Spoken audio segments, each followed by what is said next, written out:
YouTube right now. So Twitch does not. Seems to be. Or does not. Yeah, it works again, it seems. Sorry, I did have some problems with my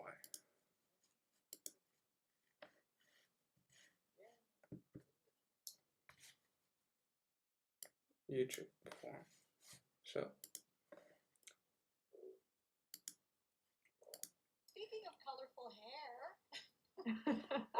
I often refer to many of my fellow activists as rock stars, and this time it couldn't be more true. We have the Queen Beast on Skype to talk about her very unique forms of activism, how she sticks up for animals from her huge and high platform, as well as the other ways in which she expresses herself and lets her creative juices flow freely.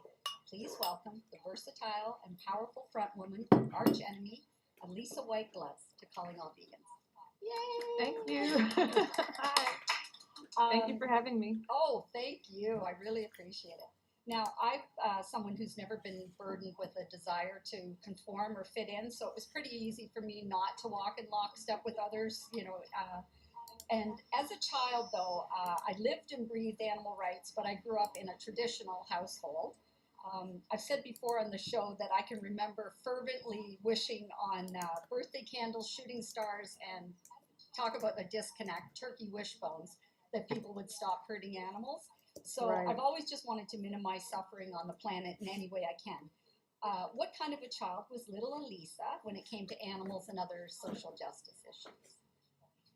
Yeah, that's a great question. I actually was similar but different to what you just described. So I also never had any interest in conforming or fitting into anything. It just didn't, my brain didn't really work that way. I was more about expressing myself no matter what. So if that was something that fit in, fine. And if not, that's also fine.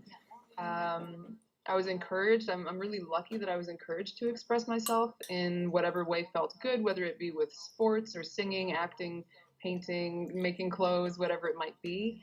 And then when it came to veganism, I'm also extremely lucky in the sense that I have never eaten meat. I've never had any flesh. I've never eaten that because I grew up in a vegetarian household. And although it hinders me in my ability to relate to those who are making the journey from omnivore to vegan, I'm really happy that I was raised just knowing what food is and what. great. That's how actually how it should be. I mean, your parents should actually learn you and actually show you what is food and what is not. I think Lisa's parents were amazing that they did not force their opinion on.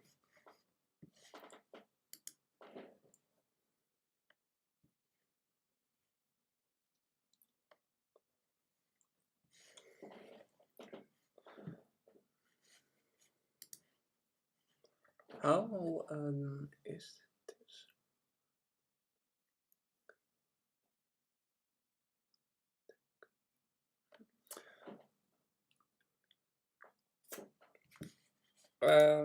This is an interview actually with Alissa white-gluz of the band Arch Enemy, which is a symphonic death metal band. And in this interview, she told us actually why she is vegan. So if you enjoy to want to see why this blue-haired girl or woman is vegan, stay and wait and watch. My mom raised me and my siblings to know how to read food labels, to know how to know what's healthy, what's good for your body, what isn't, and exactly what meat and animal products are. There was no euphemisms, there was no covering up what it was, you know? And I remember asking my mom when I was a little kid, being like, what is this stuff that everybody else is eating?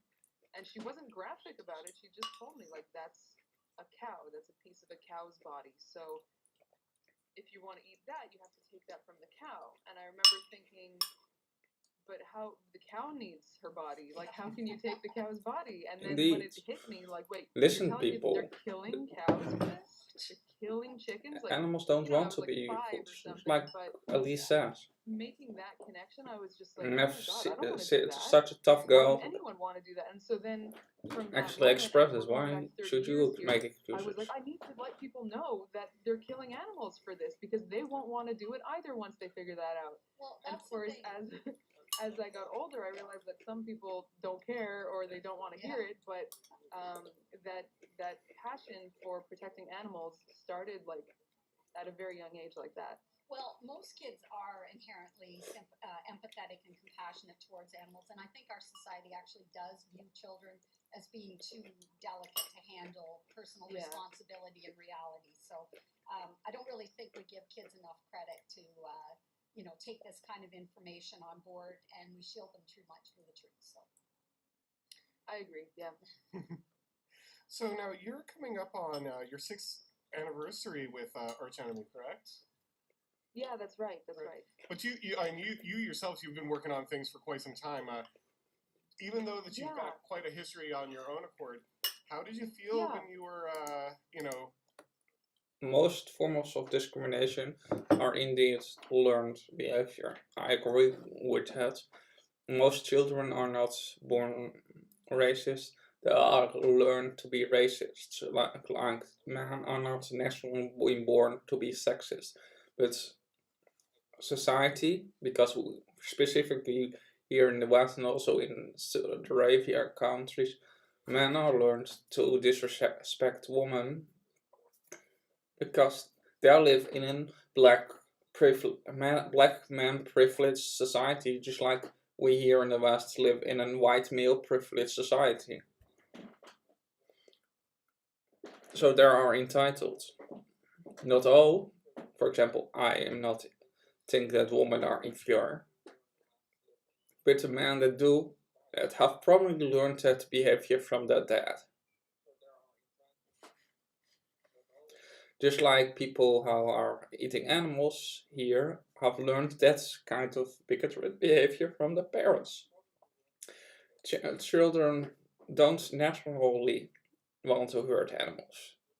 They will only do it when people learn them it. No child is born an animal abuser. And if there are, you call them probably a demon child. We have no carnivore instinct whatsoever. If you have a grip and you put in that grip one baby with an apple and a bunny, if the child will eat the bunny rabbit and plays with the apple, come to me and I buy you a brand new car. And that will not happen because we have no carnivore instinct whatsoever.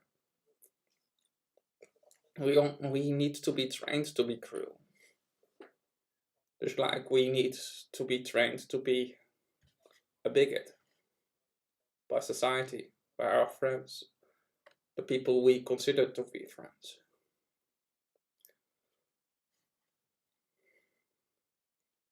Our family, the people how we trust to give us wisdom.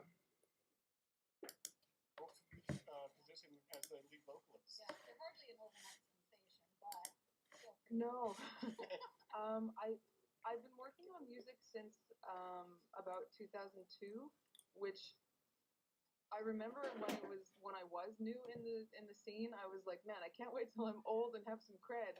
And now I guess I'm like old and have cred. I'm not going to touch the old But thing. it doesn't feel, it doesn't feel like it. Like I still feel like I'm new to this because there's still so much that I want to do and things that I want to improve upon. But yeah, I've been working on music for a long time, working on my own abilities as a singer and as a performer, collaborating with lots of different talented artists and bands around the world, performing around the world, and it's amazing that I'm able to do this, and I'm truly, truly grateful for this opportunity, and to pay my respects to what it is to be a professional musician. I work super, super hard at it. I don't take it for granted at all. I think people have to in this day and age, right? I mean, touring is the big thing now, you know, to make a buck. So, yeah, the music industry is a volatile one, and so for anyone to actually survive as an artist, you have to be constantly touring. It's not like before where you could make an album that people like, or even just one song that's a hit, and survive off of that. It's really not like that anymore, because streaming is the way that people get their music. It's not through purchasing it. So bands have to tour all the time, which again, I don't mind because I love touring, but it's a very invasive career. Absolutely. Yeah. So Sue and I had a bit of a debate coming on. When it comes to your performing, do you prefer more singing clean or growling? You know what? I like both. And I was just prior to this, I was on my Patreon page doing like what I call a virtual meet and greet, and I got the same question with some of the fans on there, and they were asking, do you like clean singing, growling, or a mixture of both? And I love all of it, but my favorite is to do both. Because it's almost like when you're growling, your clean voice gets a little break, and when you're clean singing, your growling voice gets a little break, so you're kind of like weighing it out. I would compare it almost to like doing a superset when you're working out. Like if you're going to do bicep curls and then in your break you do tricep extensions, then when you come back to the bicep curls, you're still strong and you're not burnt out. So it's kind of like that, you know, you're working the whole time, but you're using opposing muscle groups. It's kind of what it feels like. So I love both. I love both. Yeah. Well, it actually makes both sound better too when you have that contrast. Like I love music that conflicts with one another. Like if you say like throw bagpipes in with, you know, say country and western or something like something crazy like that. You know. Agreed. Cool. Yeah. Now, are the other members of Arch Enemy on the same page as you, ethically speaking, in terms of the same core values and worldview? And they also want to kind of espouse their political beliefs through music? Yeah, so I mean, the other guys in Arch Enemy are not vegan, but they are in varying degrees of that path towards being. Well, they're on the way. They're getting. Yeah, exactly. And so, you know, like whether it be vegetarianism or like most of the time eating plant-based, that kind of a thing, they're all very aware. And something that I think I heard, I think it was James Aspey that I heard speaking about, and I completely agreed with, is how sometimes it's easier to make an impact when you're dealing with people that you don't know. Because obviously in my band, they're my colleagues, I have a professional relationship with them and a personal relationship with them. And contrary to popular beliefs, I don't shove my opinions down anyone's throat. You know, we work super, super well together. And Indeed. Most vegans are, even if you ask me, so too nice. The people that are forcing the most their opinions onto others are people who eat meat, dairy, and eggs. They are forcing their opinions onto animals. They are forcing their lifestyle onto third world country people. They are forcing their opinions onto children in Africa, how food is stolen to feed those animals, those meat, dairy, and egg eaters actually enslave. So how's she forcing their lifestyle onto others? We vegans not? This your non-vegans. You non-vegans are aware and are the reason of most to all pandemics in the whole history. Like I did say in my video.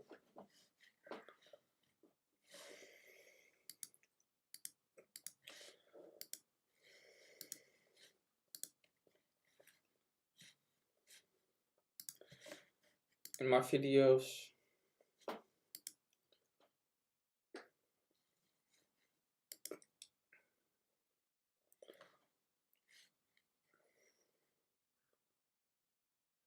On the coronavirus.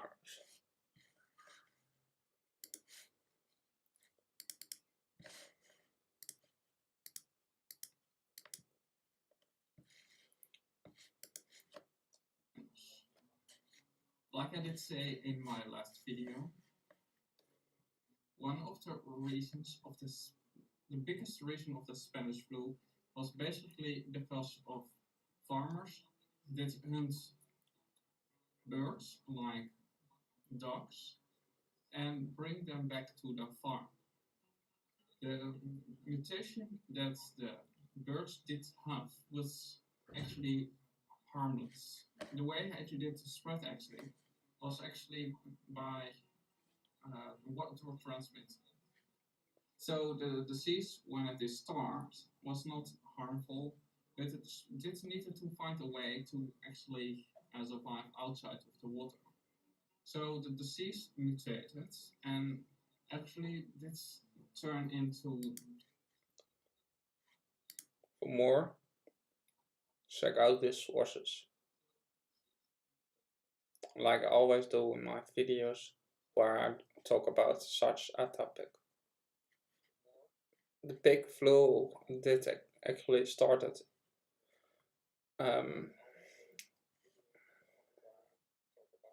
in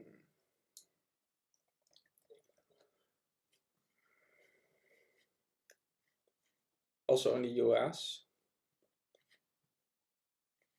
in North Carolina. It's like a chicken flu, how it killed over 50 million people worldwide.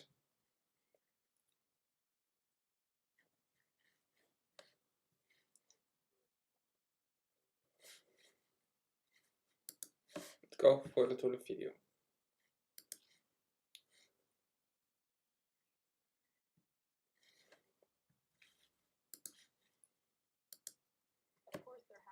Join me at a nice vegan restaurant or have the vegan food at the catering. They're totally happy to do that, but they don't adhere to a completely vegan lifestyle like I do for the most part.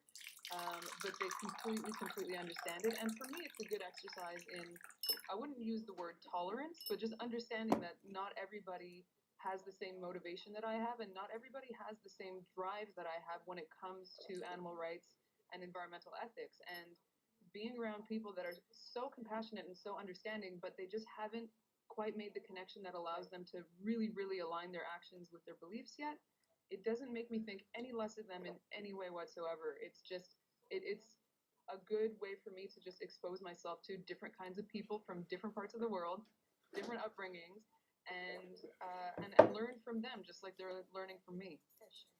Yeah, I think we're all kind of in that boat with those closest to us, right?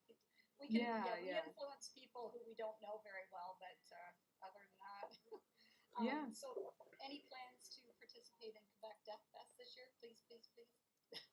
Oh my God, I did. You know what? Maybe. This is the first year in, I would say. Yeah, if I think about it. I've also most successful people who are strangers, like Gary Yourofsky also did say. Gary Yourofsky also did say that he did have more success with strangers than actually even his own family. His whole family don't talk to him because he cares about animals. And he has one rule: if you want to sit down with me, you're going to eat vegan. If you are not want to eat vegan with me, then I see you later. I don't eat with animal abusers. And that's what you are. For example, he influenced more than he's probably the most successful animal rights activist that there is there.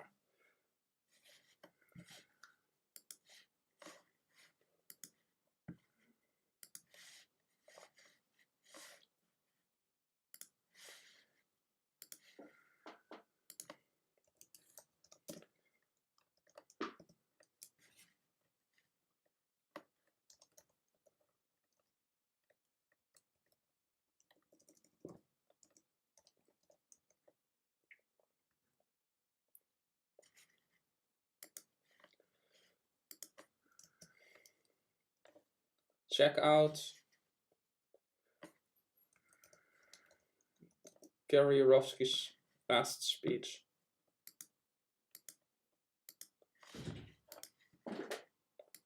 We'll see.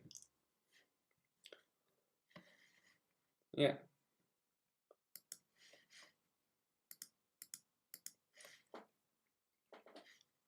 See here.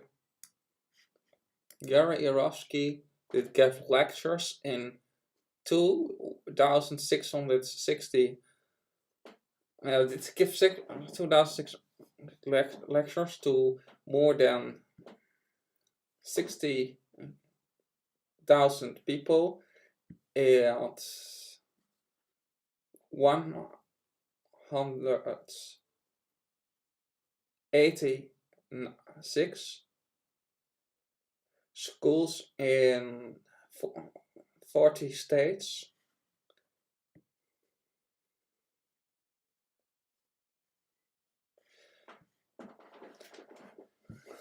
His video are more than 37 in translating 7 languages, over 1 million views. This guy is a legend. But he did not convince his family. The only one that he did can convince was his dad. After his dad was nearly dead. So, I think total strangers are often worse than family. Family can be far worse than total strangers. I have a kind of, I call it a bit like a family friend. I talk now for, I think, 1.5 years to him. He finally start to open his hard, thick skull for the actually reality that he is taking in. He's still not vegan, and he says even to me something that actually breaks my heart, that he will probably not be completely vegan. That's like saying to a woman rights activist that he will probably never stop raping or abusing a woman, or saying to black rights activist that he probably will nothing be 100% non-racist. Do you get where I come from?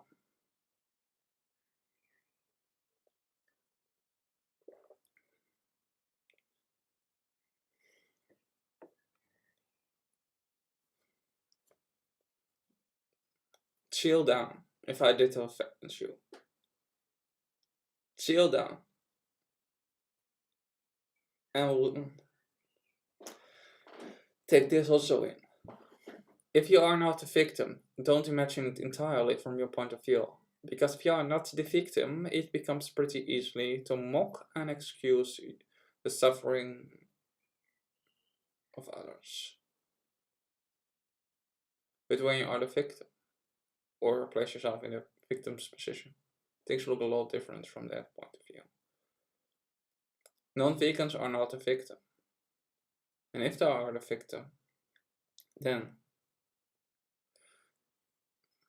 Nazis were the victim of their system as well.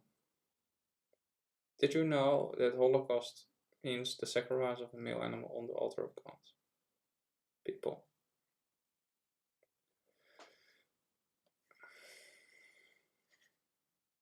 I have people on my channel that actually did say me that I did convince them to go vegan. But my own father, my own sister, they are not vegan. They are stubborn addicts. The superiority complex. There's my sister, she's a vegetarian. My mother is vegetarian. vegetarians still harm animals. Think about the cows. How's babies stolen from them? Most vegetarians are lacto-vegetarians, so.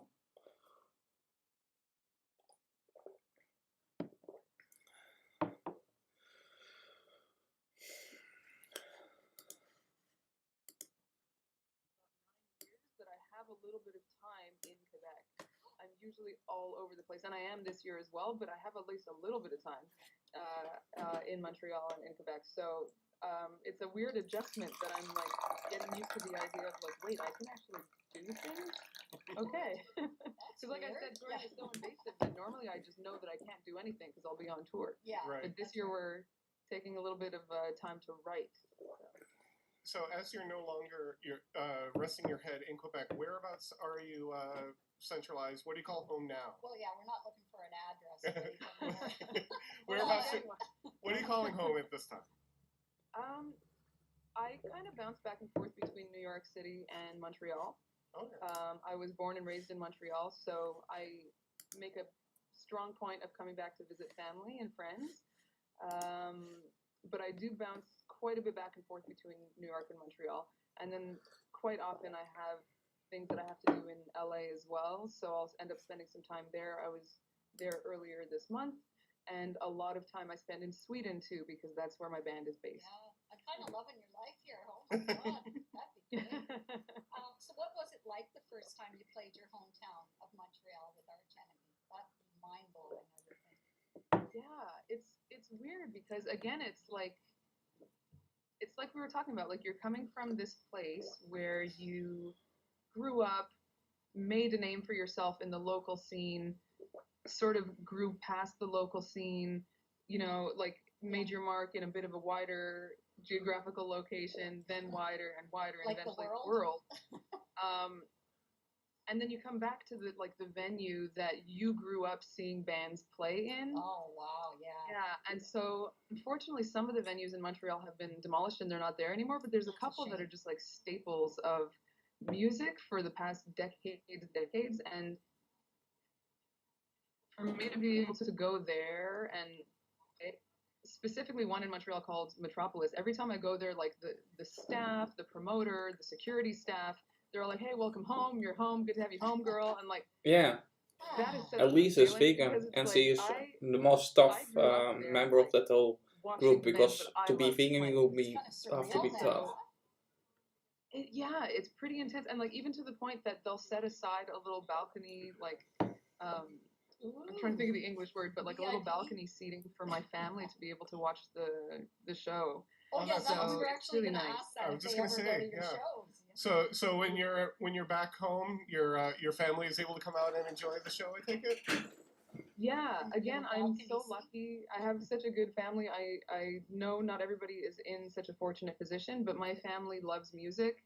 And Right. like my older sister Jasmine is a musician as well. That's She's right. a touring musician with her band No Joy. Yeah. And so yeah, if she's They not have a on great tour, she'll sound, come to the too. show. My parents come, and they love music. And I know that they're not only there just because they want to support me, but they actually enjoy it. Yeah. Arch Enemy is one of the bands I listen to sometimes if I've been a bit in an rebellious mood. I also listen to Little Eyes, and I listen also to classical music. Yeah, they're not just kind of humoring you, right? They actually enjoy the show. Yeah. So is 2020 the year you finally get a chance to work on and release Alissa? And has having your own studio helped with in this? Yeah, absolutely. So this is like a solo project that I've been working on for a couple years, and it's truly, when I say it's a solo project, it is really that. It's not just like some band I'm throwing together to put something out. It's not just like an album I'm throwing out there. It's literally like from zero all the way through to the completion of an album that I love. That is this project. And so that involved getting my hands on gear that I didn't have before, learning how to engineer myself, building a studio for myself, getting in touch with what kind of microphones I need to make this happen, getting guitars, getting No, myself some I time to don't listen practice to playing that guitar. band. Yeah, it's been a Sorry. journey, and I'm finally getting to the fun part, which is having enough time to really buckle down and get the songwriting finished. Oh, that's good. So, It sounds like a lot of work, but actually, I mean, it's always cool to learn a new skill, right? So absolutely. You know, when the metal vocalist thing doesn't work out. Is that also an symphonic death metal band? I listened most of the time only to symphonic style metal bands.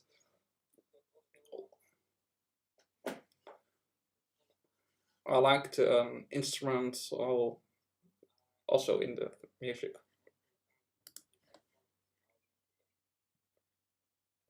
I don't like to hear only scream. Anymore, you can be a sound guy, huh? Yeah, I think I could, and I think that that's the only way to learn, actually. Awesome. Because I know you can go to school for these things, and many people do, but unless you've actually experienced all the troubleshooting and all the possible complications that happen when you're in the moment recording, then you don't necessarily know how to deal with them. Yeah, and it's not if, it's when they happen. Exactly. There's always something, right? So metal's been a major part of your life growing up. Do you remember what your first metal album was that you purchased? Yeah. So the first metal album that I had was Master of Puppets by Metallica. Yeah. Which is probably a lot of people's first. Yeah. Well, I go back I go back 40 years. So. Okay. I'm pretty sure my first metal album was also Metallica. Yeah. So being a woman in such a male-dominated industry, you and a handful of others have really kind of had to blaze your own trail. But I actually can kind of feel the winds of change, probably in large part due to the internet and women like yourself smashing stereotypes. Have the challenges you've encountered, such as being a woman in metal, a vegan, an animal activist, etc., actually hardened your resolve and made you push forward more? Yes, absolutely. I find that if I'm challenged, I work harder. Good. And I don't want to be challenged. I would love for everything to be easy, but I know that that's not life. Yeah, I know that's not the case with anything in life, and I'm fully aware that in order to grow, whether it be in skill, character, as a person, emotional growth, intellectual growth, all of that comes from pushing through something difficult. Sure. Yeah. And so when I'm faced with these kinds of hardships, although they're difficult in the moment, I understand that they're there as a test to see if I can get through it. And I know that when I get through it, I will be a changed person and I'll have evolved and grown for the better. And so there's all sorts of things that have been thrown at me for being a woman, for being vegan, for being straight edge, whatever it might be. Yeah. But these are all things that are so core to who I am. Like, I cannot change them. You know what I mean? Like, this is just who I am.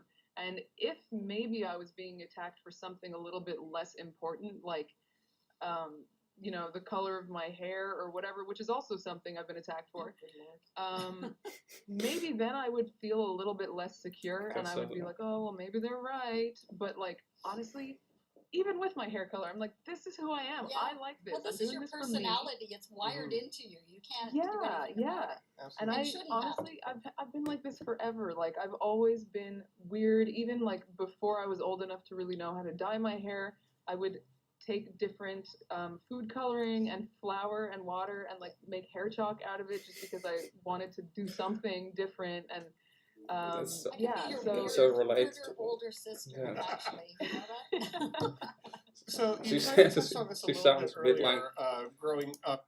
If I have a bit older sister, then I think she will be brilliant. It's simple to me. If she at least look less than my younger sister.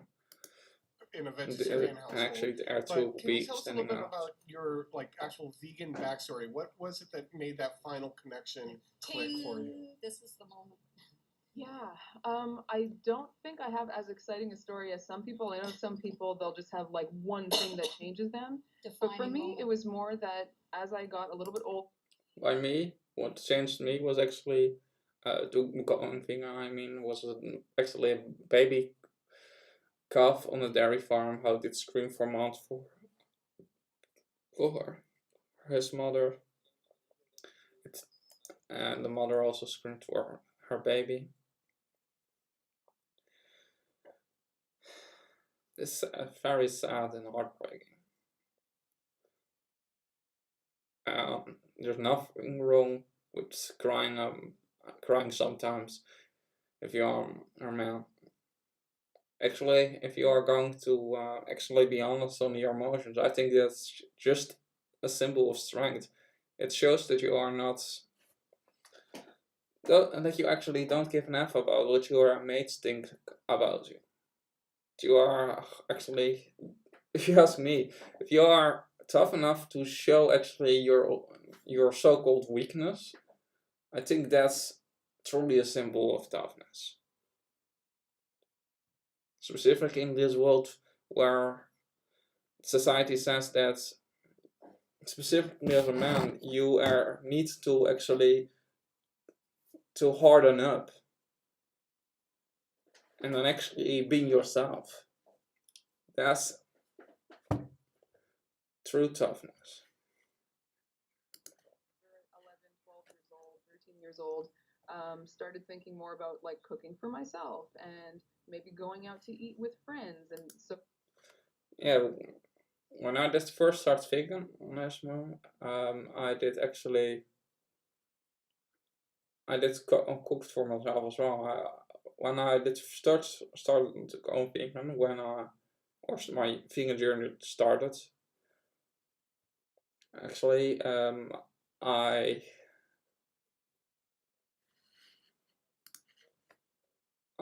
just eat it very simple. My dinner consisted most of the time of vegetables like zucchini, sweet pepper, some mushrooms, and some rice. This was the most of the time. Oh yeah, with a little bit of soy sauce. That's basically what I did eat a lot of the time in the evening. I also did make some soups for myself with fresh tomatoes. That my father and my mother did have in the kitchen. I did eat fruits and bread. You can still eat bread if you are vegan.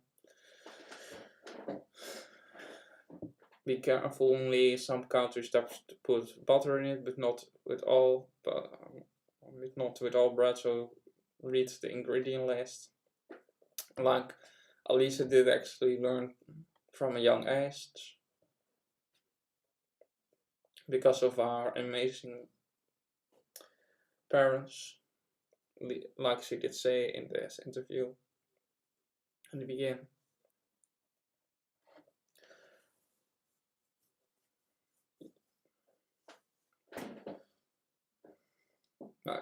In the beginning, I did it. It's very simple. I still eat most of the time very simple. My diet exists most of the time out of fruit, rice, noodles, and some vegetables. Most of the time, sweet potato or potato, which is actually a root vegetable. I also eat sweet peppers. I eat some mushrooms and eggplant. It was with a little soy sauce. I did it this week a lot of pumpkin soup actually. So it is not hard to be vegan. Truly not. Yeah, I'm not a very big guy. Yes, I'm big. If you mean with being big, that I'm tall because I'm 6'6". Yeah, I'm indeed that tall. Tell me in the comments or in the Discord or whatever, wherever you come up in this stream, or after this stream maybe, how tall you are. You are taller than me.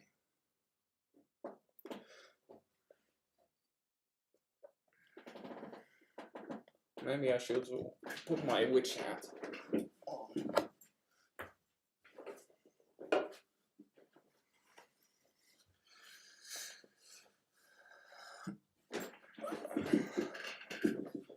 So, that's better, I think.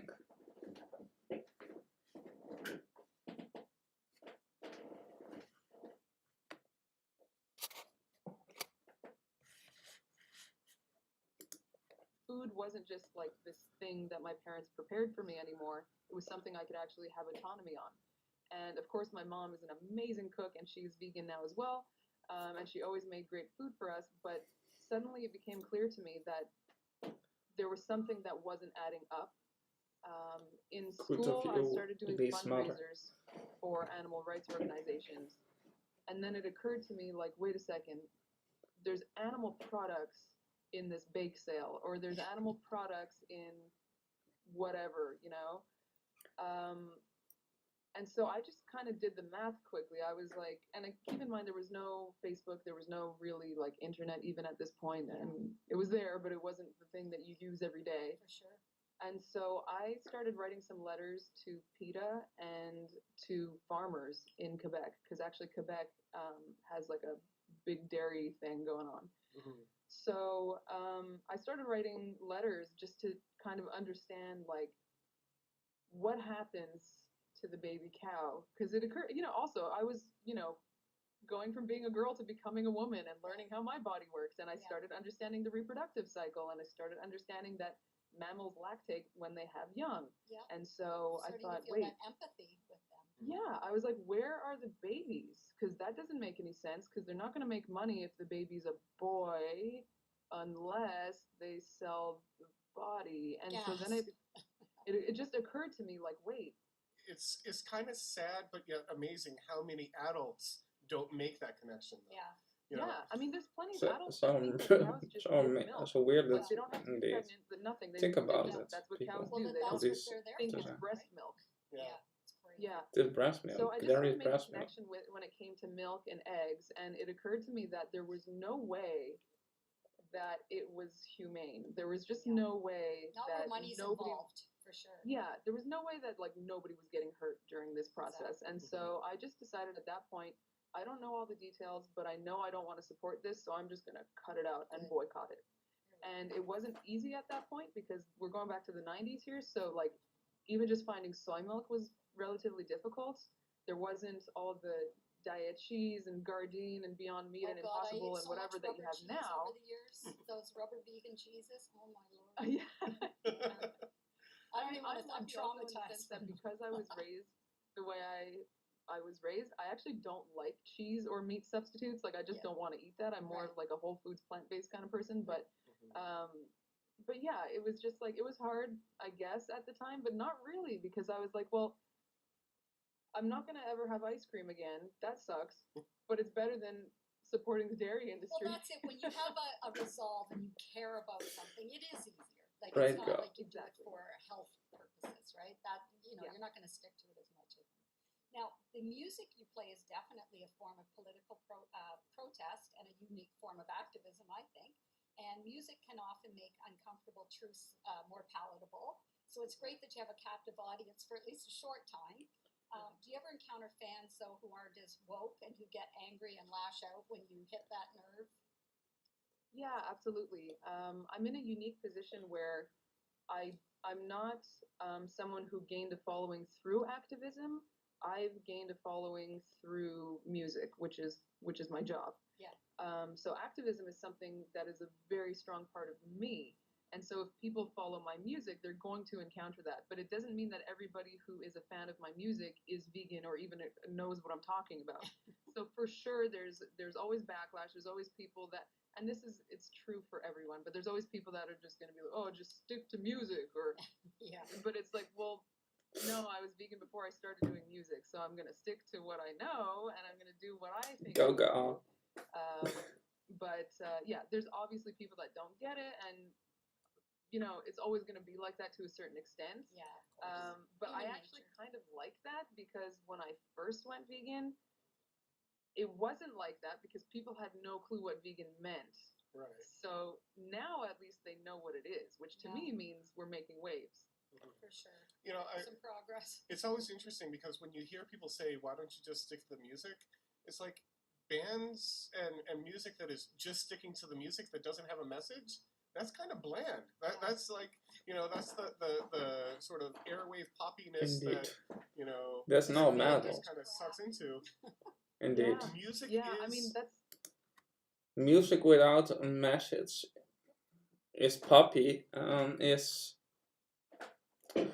dead. Like philosophy, like science without philosophy.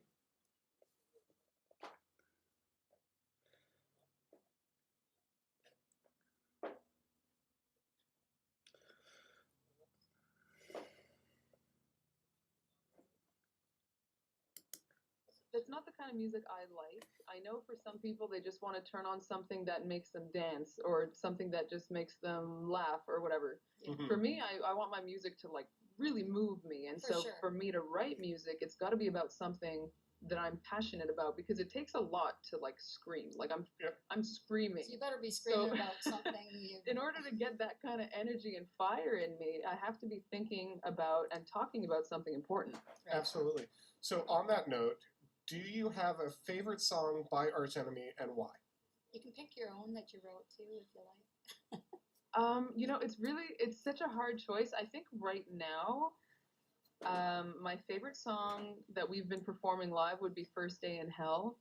It's just super moody, and it comes at a point in the set where I'm so like buzzing with adrenaline that when it happens and the mood just like hits this super dark feeling, I just really feel that song. Like that's super fun to perform, and it gets a great crowd reaction.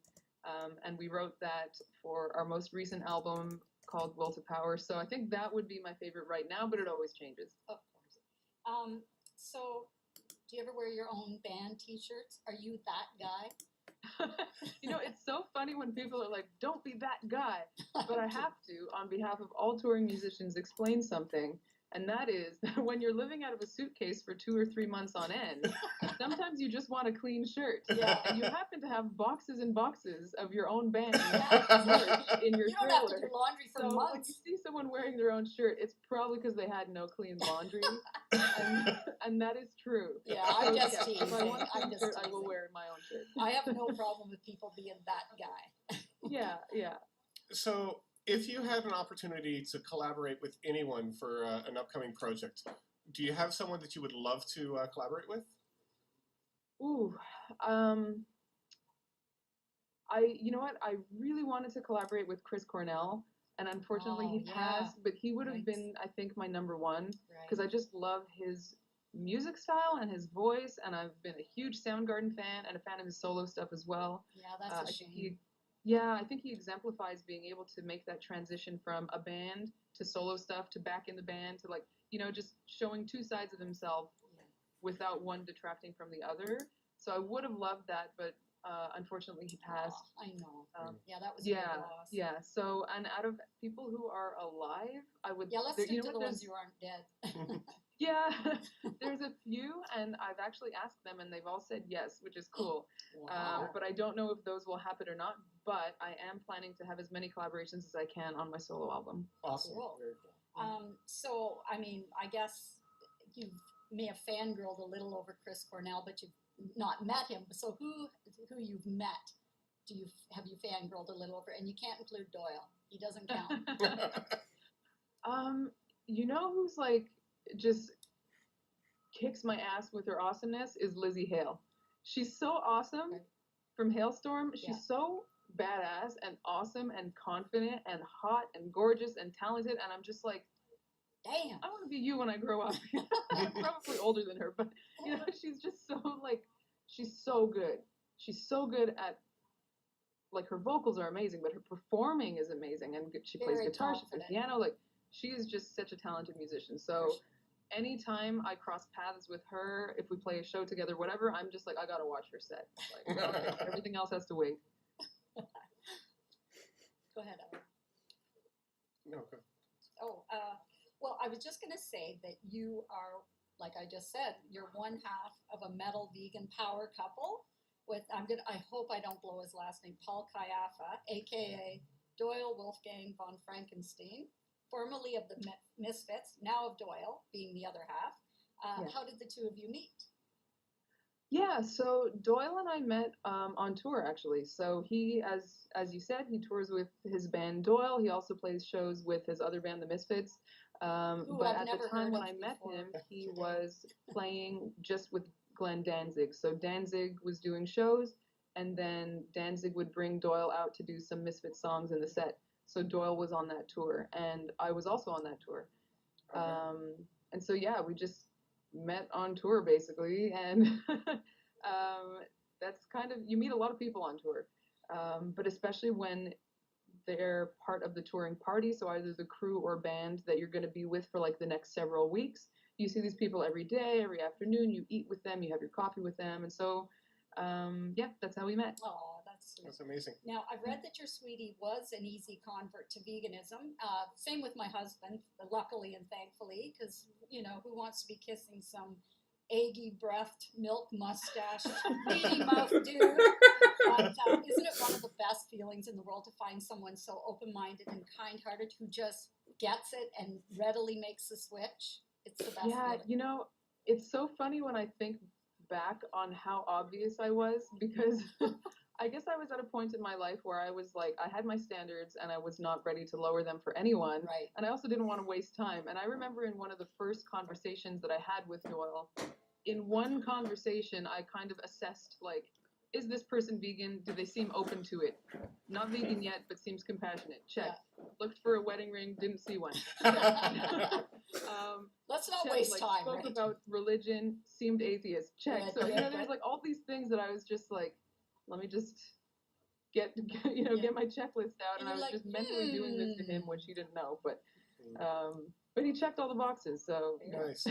Did he, not to harp too much on him, but did he have any challenges when he was making that transition?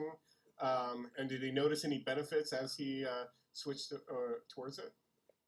Yeah, so he was actually, before him, I had never dated a vegan, actually. Everyone that I dated was vegan curious, I would guess, and many of them went vegan throughout the course of the relationship, or went vegetarian at least. But to start off with, they weren't. And same with Doyle, he was not vegan when I met him. But I could see that he had a certain compassion in him that would allow him to empathize with the cause. And so, again, I don't force it on anyone, but when you're dating someone, you go out to eat with them, you know, you go and you share meals. And so we would be either in New York or wherever we were and go to share a meal, and I would always pull out Happy Cow and find somewhere for us to eat. Mm-hmm. And so he was like, okay, cool, looks like a great place, let's go eat there. And after a few meals, he was like, this is the best food I've ever had in my life. Oh, wow. Like, what is this magic? He was an easy, no problem. And I was like, it's veganism. This is the kind of food we eat. And so he was ready just on the food alone. But then when I explained to him the ethical reasons behind it, he was like, wow, I can't believe I didn't figure that out sooner. And I'm mad at myself for not doing this sooner. But he went, there was no vegetarian time. It was just straight omni, straight to veganism. Good man. That's Glad it. to hear that. Yeah. This is the last question about Doyle. I just wondered what he dresses up as for Halloween. You know, the best thing is, anytime we've gone out for Halloween, he dresses up as himself. Yeah. Misfits costume, and he's like, thanks. Yeah. And there was only one time when somebody was like, wait, you're actually Doyle, aren't you? That's hilarious. That is funny. Yeah. Oh, so let's talk about Patreon, which for people who don't know, I'm sure they do though, it's a membership platform that makes it easy for artists in the digital age to get paid for the things they're already creating. You're treating it as your official fan club. Can you talk to us about why you chose this platform and how it keeps you from becoming another internet commodity? Yeah. So Patreon is something that I was really happy when I discovered it. I discovered it through a TED Talk given by one of the creators of the platform. And so, like I said earlier, musicians are in a weird position where in the 80s and early 90s, there was this rock star thing where there was these larger than life people who had this amazing lifestyle that you couldn't even imagine. and they got that just from making music. And so then when they toured, it was like you would do one tour per territory per album, and that was it. Then Napster happened. Exactly. And so then Napster happened, and that was already like, hang on a second, you're going to steal all the stuff we make? Because, I mean, it is stealing. I get it that times have changed and we have to adapt. But, like, you know, we'll put, like, one album could be 3, 4, 5 years of work for 5 people in a band, maybe 2 producers, an engineer, somebody that masters A lot it. of mouths to feed. Yeah, exactly. And that's years and years and years of work. Even just with my solo album, it's been years of work for me at this point. And that's not like I don't make money for writing songs, obviously. But bills don't wait for that. No. So Napster happened, Spotify happened. So streaming and just, illegal downloading just turned into streaming. And streaming is basically like, it doesn't pay anything. Yeah, and it's so become, I was thinking, just so commonplace now that. Yeah. And so I was thinking, like, it's so crazy that we live in a time where people don't want to pay for this work of art that musicians make that takes years and years and years. But, okay, well, they'll still pay the ticket to go to the show, though, because the show is this, like, really cool experience that's ephemeral, and it only happens at that moment in that time, at that place, and they can be a part of that. And that's great, and that's why most bands just started touring more and more, because that's something you couldn't replicate. Luckily, it's still something you can't replicate, even if someone's like live streaming the show or whatever. It's not the same as when you're actually there. Nothing like it. There's nothing like it. The energy in the room is something you can't duplicate on a screen. But I amassed a following of, like, a fan base of really cool people. And so I was able to meet these people at all the shows that we did, all the touring that we did. We would have these meet and greets, or sometimes I would just meet them like out by the bus or whatever. And I was meeting all these really cool people who were super dedicated to music and really, really into supporting the artists that they like. And so I had this thought that, like, you know what? Maybe I can actually connect with these people outside of just the meet and greets at the shows. And so that's why I decided to make this fan club on Patreon, because a fan club is a pretty old school thing anyways. Like in the 80s and 90s, that was something that a lot of bands had, where you would just get this kind of like insider position and have news and updates and items that other people don't have access to. Yeah, and I like really a liked free that. patch in the mail. Exactly. And so I wanted to do that. I wanted to make something special for these people who are super, super devoted. And so that's why I decided to go ahead and make a Patreon with that. And it's really an amazing thing, because I think that it could honestly solve the issue of musicians having to abandon their art because of financial issues. I think it could actually solve that. So yeah, I'm excited. I encourage all of my peers to do that as well, because there is value to art, and it is a valuable thing that we do, and we can't force people to buy albums because that's just not the culture. But there is a culture of people wanting to feel like they directly support things that they like. And that is a culture we can tap into. And I think that a fan club on Patreon is a perfect way to do that. Absolutely. Well, and it's a good thing too, because you can share with them your other passion projects and, other things that let your creative juices flow. And exactly. And that's something that, I've tried to do in the past, like with paintings, for example, or just little one-off song ideas. I've tried to do that in the past, like through eBay and stuff like that. But I was like, this kind of feels didn't weird. feel right. Yeah. It just didn't feel right. But now on Patreon, I'm able to actually do that. It's not that I have to make 20 paintings and have an art gallery and then hope somebody purchases one of the paintings. I can actually let my fans in, that let them see that I'm making a painting, and then offer them exclusive prints of the painting. So it just makes it like a little bit more tangible for me as the creator and for them as the fans. Well, I should let people know that I am a patron of Alissa. Oh, thank you very much. So I am a beastling. Awesome. Okay, go ahead, Adam. So last year you spoke at Nations Rising in Ottawa, and you and Doyle participated in the march, and the official Animal Rights March in New York City. And just a few weeks ago, you were in the Vegan Women's Summit. Do you have any other upcoming plans for doing some speaking and that sort of thing? Yeah, I'm not sure if I... By the way, if you are like this interview, check out thatchannel.com, and they're calling vegans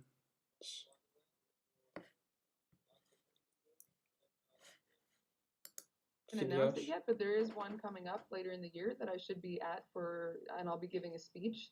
And I'm always happy to do that kind of stuff because that is truly an effective form of activism, and it's something that allows me to like take this, I don't know if you want to call it fame or like whatever attention that is on me sometimes, and direct it to something important. Oh, what a good feeling, huh? Yeah, because honestly, like I don't know why I would want attention if I didn't have a cause. Like, why would you want that? You know, I honestly, I'm kind of a shy person, and I don't really want that much attention most of the time. Yeah. But if I can direct it to veganism, then I feel okay about it. Well, for sure, yeah. Then it's like you're not wasting your time out there with your shy personality, and yeah, I just don't understand people who have celebrity and they don't want to be a voice for somebody. Yeah, you know? I really get that because it's like this opportunity that you have to actually reach tons of people, especially right now with like Instagram stars and YouTube stars. You have the ability to reach all these people that this was not a method of reaching people before. This is a brand new thing. And so if you're able to actually like make a positive impact in the world and have that be a ripple effect, this is a great way to do it. Amazing. So if you can't disclose your The queen bees, they're saying it. All those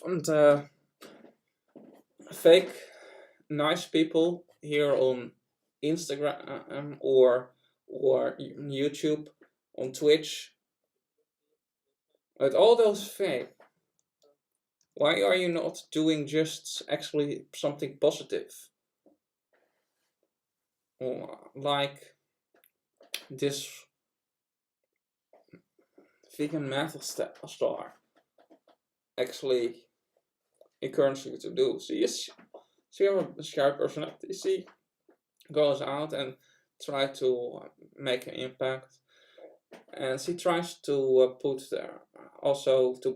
her fame in the reach of veganism. See, this woman is actually an inspiration.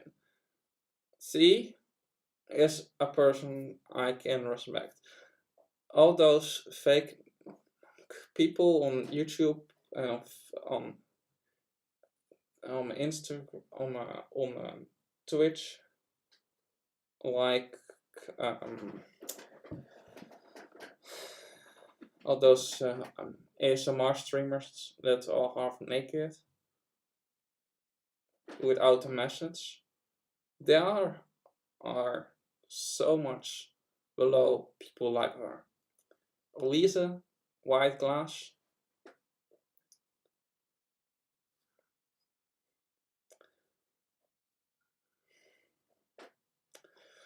If you watch this, I so much respect you.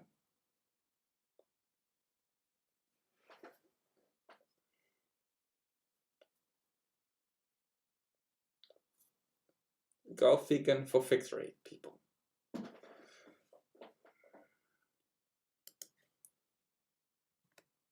where can people tune in so that when you are ready to announce that, they can find out what's coming up? Yeah, so obviously on my Patreon, which is patreon.com/Alissa white-gluz, that's where I give all the news and updates first. Then, so they all see it first. Then on my Instagram, which is instagram.com/ or like at Alissa white-gluz is my Instagram. I'm pretty active on there as well, so I always make sure to update people there. Also the stories. Sometimes I just put something in the stories so you can check on there because it's easier to like swipe up and get the link if it's a story. My Facebook, which is at Alissa white-gluz fans, on there as well. I keep things updated. I also have a Twitter, which is at a white-gluz, I think. And yeah, so those are my social media, and I use those to sort of let everybody know what's going on. So, what are your thoughts on removing subsidies from meat, dairy, and eggs and instead applying them to plant-based products and then assisting animal agriculture farmers to transition to compassionate farming or something else instead? Yeah, I can sympathize as much as it's hard to say, I can sympathize with farmers. If you've been doing something, especially for generations, Yeah. and your parents taught you this trade, and they didn't tell you there was anything wrong with it. In fact, they told you to suppress the feelings that you might have instinctually had about there being something ethically wrong with it. For somebody to come up and say, you can't do this anymore, you have to switch what you're doing, that's pretty devastating, to think that, wait, you're telling me my parents were doing something wrong and I've been doing something wrong, and this thing that we've built up over generations has to switch, has to end. Oh, I know. We've It's all been scary. indoctrinated, and you know, it is hard. It's hard to swallow, for sure. Yeah. Just like with slavery, when people like Hammond did actually notice as that abolitionists actually were against slavery, the slave masters often did go in the passive-aggressive mode. If you want to see actually how that kind of stuff was happening, check out James Hammond's Letters on Slavery. He was the governor of South Carolina, South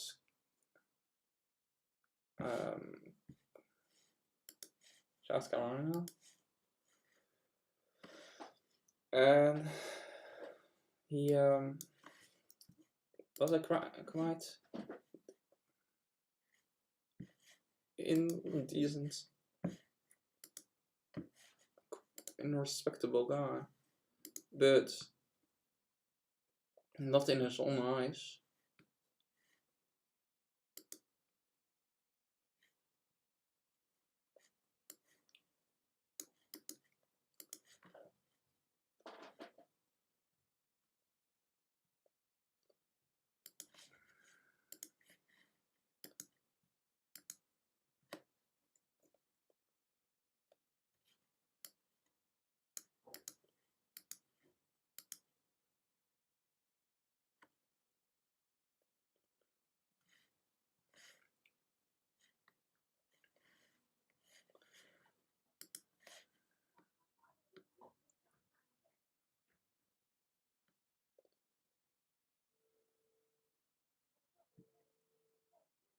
Indeed.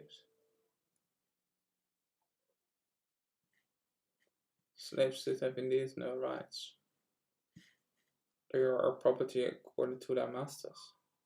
That's indeed completely right. Vegan, art, feel.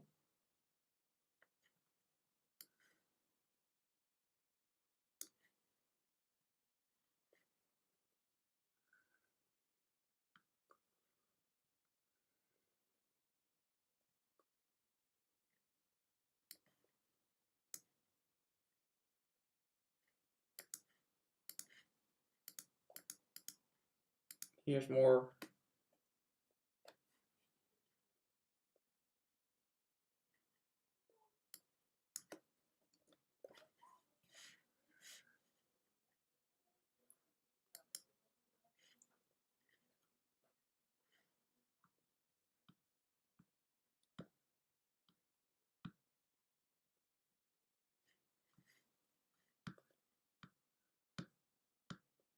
Um,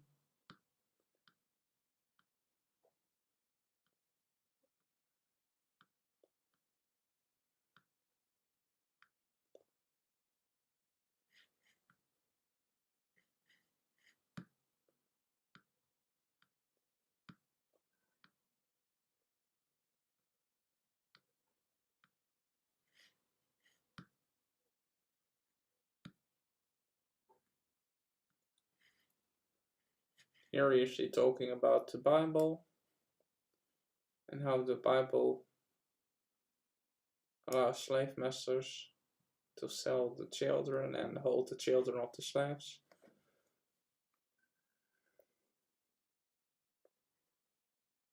And I see that vegan art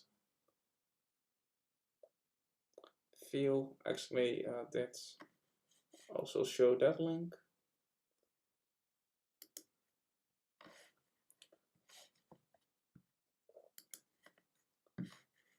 So I personally don't feel any sympathy for farmers, like I don't feel any sympathy for James Hammond, the governor of South Carolina.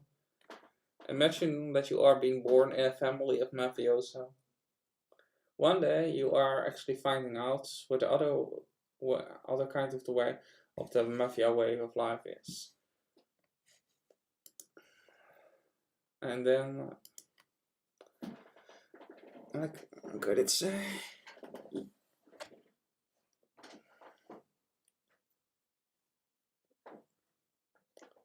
Are you going to feel sympathy for your family members just because they are living in a cult-like system? Taking away subsidies for the dairy and egg industry is like don't giving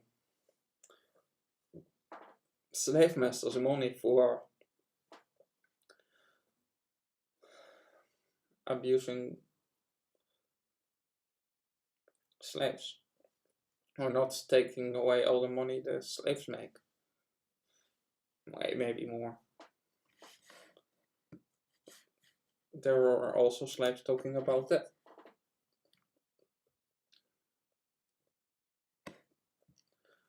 For example, with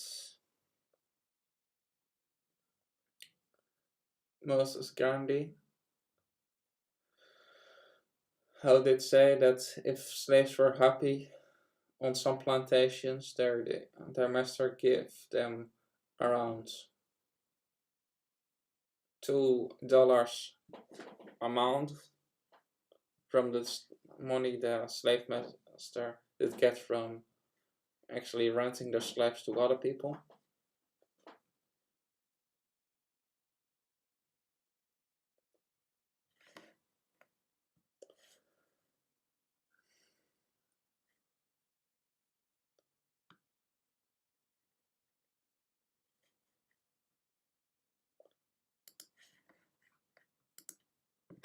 Totally get that, and I understand that that's probably why they get defensive, and that's why people sometimes think that vegans are against farmers, but that's not the case. For example, at the Nation Rising event, I met Rowdy Girl Sanctuary, which make a point to help farmers transition to we interviewed them a while back. They're awesome. Yeah, there's also oh my god, it's on the tip of my tongue right now, but there is another project that I just met at the Vegan Women's Summit. Oh yeah, by the way, to be clear, I have not a problem with farmers, I have a problem with animal abusers. Farmers farm plants. Like Joey Carpstrong also does.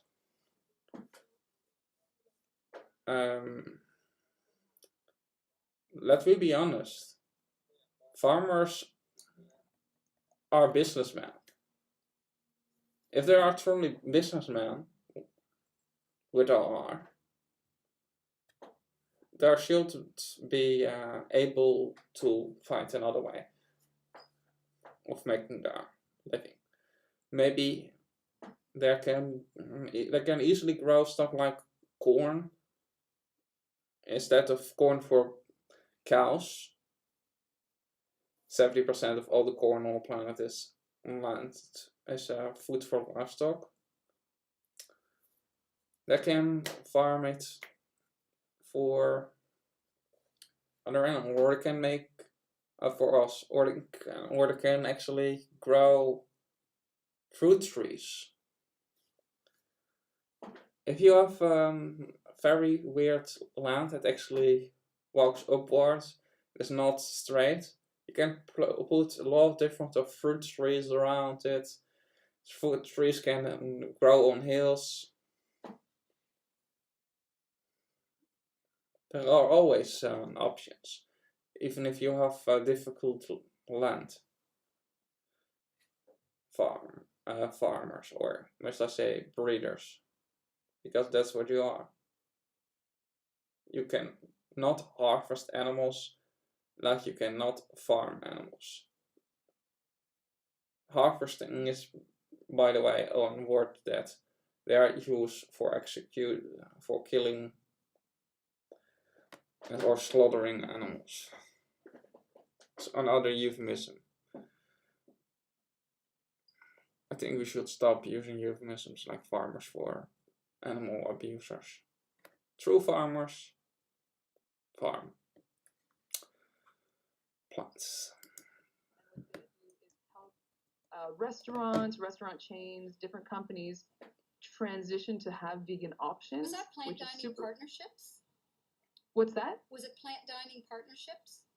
No, that wasn't it, but it's probably a similar premise, which Okay, is yeah, also 'cause- super valuable. Yeah. Yeah, and so I think that it's like with being a musician, like it hurts and it sucks that nobody will buy my album Yeah. because they get it for free. Of But the course. times have changed, and I have to adapt and know that now a musician doesn't just mean making an album, it means touring a lot, running a Patreon. Like, that's what being a musician means. And I think it's just one of these things. It's the time now that farmers should understand that we're evolving towards plant-based foods, Yeah, no they have longer to make some animal-based foods. adaptations for sure. Yeah, and so they don't have to give up their skill. They don't even have to give up their farms. They just need to adjust it so that it's sustainable and it fits with the current zeitgeist. Right, yeah, we can't just keep propping up these dying industries, well, literally, just for the Exactly. sake of, tradition and convention and all of that. Exactly. I just wanted you to give us your thoughts on the connection between veganism and feminism. And obviously the two aren't mutually exclusive of one another. Right, right. Well, I mean, the most obvious connection here is that the dairy industry and the egg industry is based on exploiting the reproductive systems of female animals. So, again, for me, that's obvious. A dairy cow, she produces milk for her baby, which means you had to forcefully impregnate her, which means on devices that are called rape racks, and they're protected, accepted devices. So,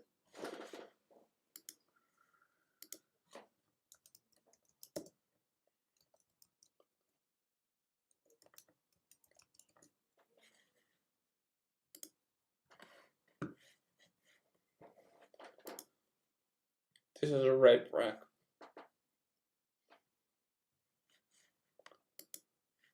This is a rape rack.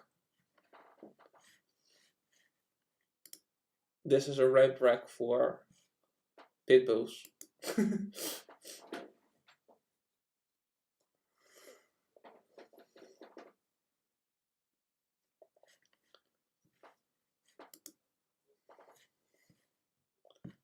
And what I do is put their hand into the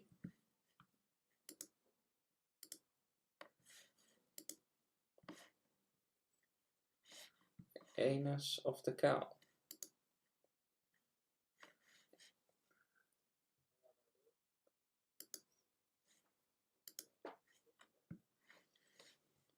They take out a little bit of the shit so they can put their hands deeper into the anus of the cow. This basically bestiality. okay. Essentially raping a cow, whether you want to argue if she cares or not about that happening, fine, whatever. But you're forcefully impregnating her, getting her pregnant so that she'll lactate, then taking away her baby, and then killing her baby if he's male, or if she's female, putting her through that whole process again, only to eventually end up as meat themselves when they can no longer produce. Same thing with eggs, except it's rather than the milk, it's the egg, and if it's a baby chick and he's male and he's just ground up alive most cases. So to me, this is a very obvious way that people are exploiting the reproductive systems of females. There's a show called The Handmaid's Tale, which is horrifying, Yeah. but when you view that as the dairy industry, it is so accurate. If you watch that show and you think about the fact that that is actually happening to female animals, non-human animals, but they're animals nonetheless, it's so horrifying to think that that's actually happening. And so, there's obviously different degrees and things get diluted as they go through the innards of the internet. But essentially, if you think that women should have control over their own bodies, and you think that, even if you think about it in a different way, that reproduction is a sacred thing, or that babies are important and should be protected, whatever your view is, all of that is getting demolished in the dairy industry and the egg industry. Yeah. And so, to me, it's a very obvious connection. maybe not everybody sees it that way, but when you really think about it, it's pretty hard to deny that. Well, the thing is, they're looking at it through a speciesist lens, right? So, Exactly. I mean, if they removed that, they would get it. Yeah. Exactly, yeah.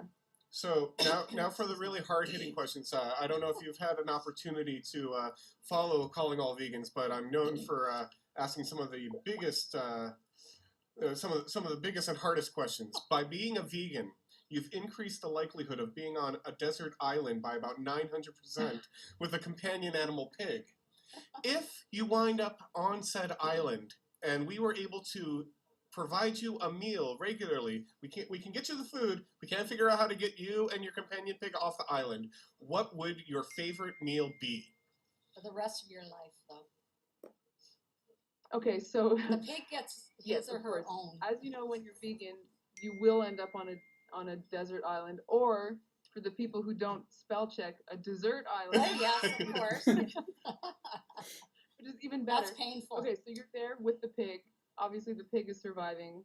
Yeah. And so, sorry, what was the question? So let's say magically we're able to provide you your favorite meal for the rest of your life. We can somehow figure out how to get the meal to you. We can't figure out how to get you and the pig off the island. But what would that meal be? Oh my God, favorite meal? I'm gonna have to say,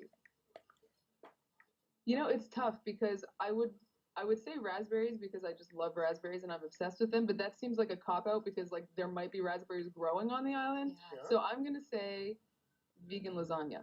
Vegan Yummy. lasagna. Good Very good. choice. I told you, hard-hitting questions. Like, just stumped you for a second there. Pull out your phone, look, check out your Happy Cow, and just see who can drop in that food. Yummy. On the topic of Happy Cow, you mentioned it earlier that you use that a lot while traveling. What would you say is your favorite vegan restaurant on the planet? On the entire planet? Yeah. You know what? This is something that I think about quite often, and I have to say, I'm gonna go and give some hometown pride here to a restaurant in Montreal called Sushi Momo. Oh, and yummy! It's a completely vegan restaurant, and the chef is a genius. So if you have someone that thinks vegan food sucks, bring them here and they will never say that again. Oh, it's a tough call between Sushi Momo in Montreal and Little Pine, which is Moby's restaurant in Los Angeles, because Little Pine is so good also. And Los Angeles also has Crossroads and Pura Vita, which are so good. But I'm gonna go with Sushi Momo in Montreal, and honestly I can't describe it. It's super creative cuisine. It's like in the format of sushi, but it's not what you would think of as normal sushi. Obviously there's no fish, but like even still the flavor journey that you go on with every bite is like amazing. Oh, and now that I talked about that, I'm gonna have to go there later because now Well, I'm gonna be in Montreal for the Quebec Death Fest in September, so I'm definitely make a reservation because you need one to get in, but make a reservation and go there. You will not regret it. Amazing. Yeah, I was going to go there last time, but then ran out of time. So anyway. Yeah. So by the way, it's just so cool that you got to meet John Joseph of the Chromex. I would love to interview him, Angela, Barney Greenaway, of course, Tom Fisher, Travis Ryan, Gary Holt, Lindsay Schoolcraft, and of course, your man. But anyway, maybe another time. So. Yeah. Well, I want to take a moment and say thank you so much for making time to be on the show. It's greatly appreciated. And we look forward to being able to hear and see you again in the future. Yeah, absolutely. Thank you so much for having me. It was fun. I had a couple more deeper questions, but we ran out of time. So we hit a lot of fluff. Sorry, I ramble. No, not at all. No, we got started a little bit late. So it's all good. Now, no, I'm a rambler, believe me. Sue, you actually have, we get a little bit more in the break, right? What do we have coming up? Yeah, on the break, we will see Alissa in action, and it's Archenemy performing The Race. Ow! Nice. Yeah, awesome. That's a good one. Okay, thank you very much. I really, really did appreciate it. So enjoy your time off and, do some painting. What's that? I say enjoy your time off and do some painting or whatever you need to do and pound back some of that sushi. Yeah, I will. Yeah. Awesome. Thank you again for your time today. It was greatly appreciated, and we look forward to seeing you again. Okay, bye. Bye. Alright then.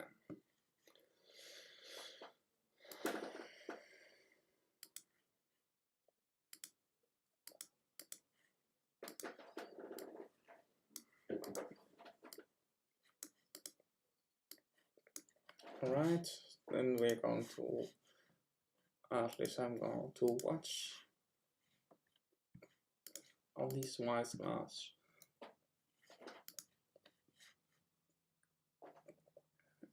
Favorite song of her last album.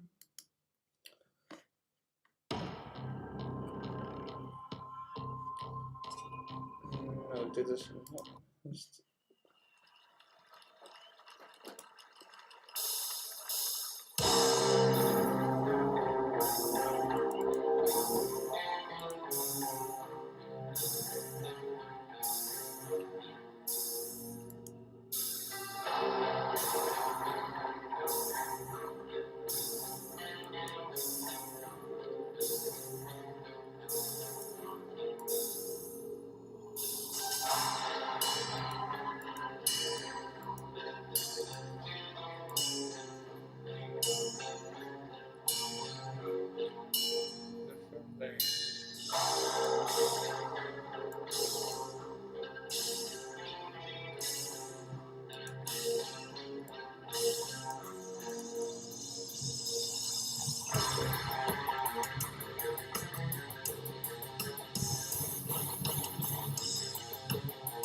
alright.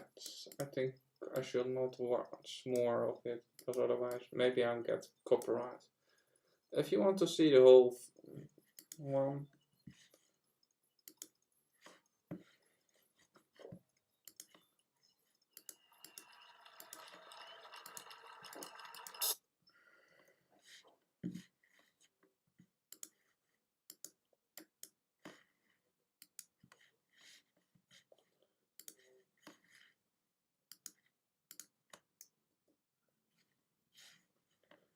Very good.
So I've been vegan for over 20 years now.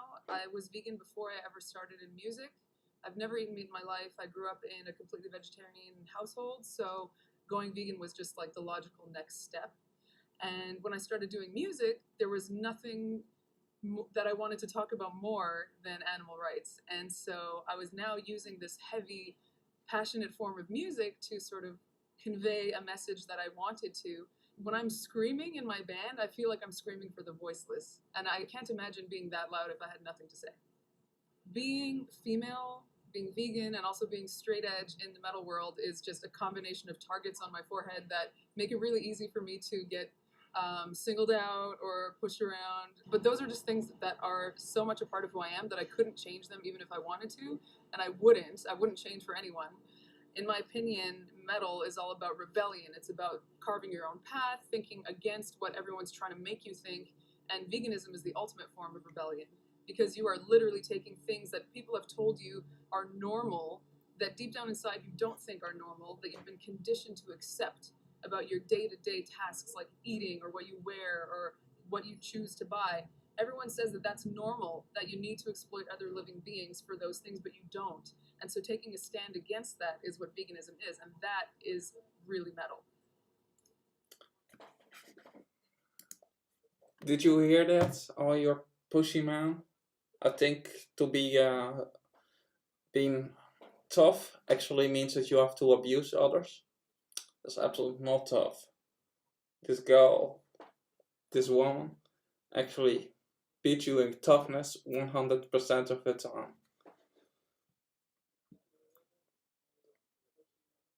To be non-vegan means to be a pussy. Means to be a whiner. Go vegan. I hope